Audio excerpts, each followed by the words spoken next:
Back in the 60s and 70s, certainly in the UK and I think elsewhere in other markets around the world, there was Thunderbirds. You remember Thunderbirds, the Jerry Anderson kind of puppet space cadets that would go around the galaxy and save people. And it went 5, 4, 3, 2, 1 and so on in a very big announcery voice.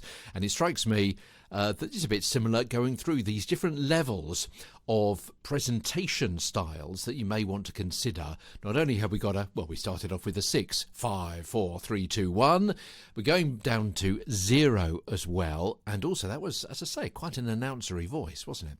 Anyway, today, hello, I'm Peter Stewart, by the way. On Twitter, I'm Tweeter Stewart, TWEETERSTEWART. We're talking about the different levels of read. So if someone says, can you dial it down a bit, you know the kind of elements and the kind of reasons behind why they've made that request. So we're on to a level 2 read. Now this is really very, very conversational now. This is probably the archetypal kind of conversational read and level with all of those attributes kind of pulling together that we've touched on in the past and we'll dig down a little bit more into depth in the future over the forthcoming weeks. It's much more articulate than level 1, which we're going to be talking about tomorrow, not too much more. It's still conversational speak. It's casual, more chilled than street, if that makes sense. So even though you need to sound like you're having a conversation, you still have to read the actual scripted words. That's quite a feat.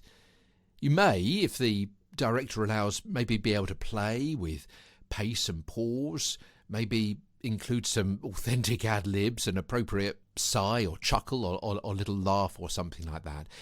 This voice is friendly. It's usually young family, but without being lazy or sloppy. And it's a style that's more personal and trustworthy. It's more understated, heartfelt, real and credible. In fact, it's the kind of way you talk to a friend if you're offering a bit of insight, experience, maybe suggesting advice.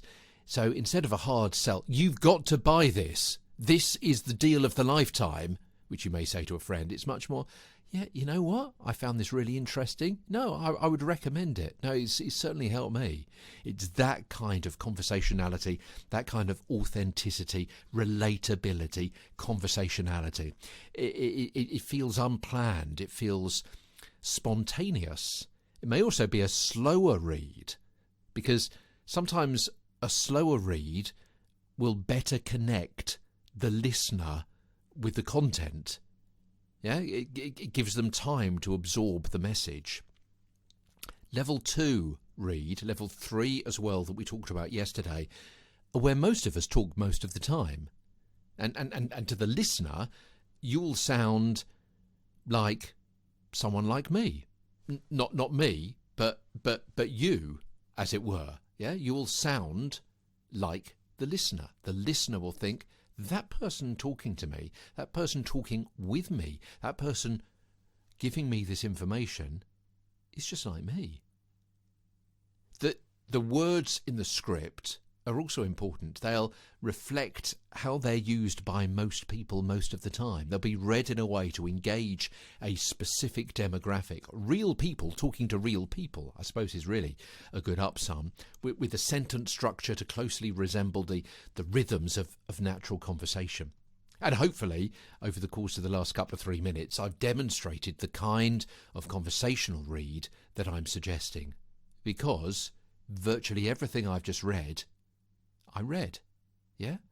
I read in a conversational way. I didn't do it in an announcer way. I could have done, but I did it in a conversational way. And if you thought, well, that sounds as though you were just ad-libbing, but it's because I was using some of the techniques that we're going to be talking about over the next several weeks, and the ones that you can learn as well if you want to sound conversational, if you want to sound natural.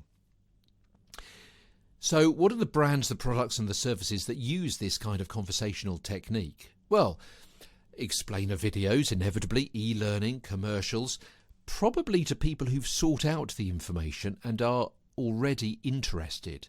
because you're not trying to tell them what to do. They know already what they need to do, or that they need to do something. You're there to help take them by the hand and to guide them as a trusted friend and guide. So it's often peer-to-peer reads. As I said, a kind of friend to friend. You sound like someone that you as the reader sound like them as the listener, and vice versa. Someone who'll buy the product or service themselves. There's a bit more emotion sometimes.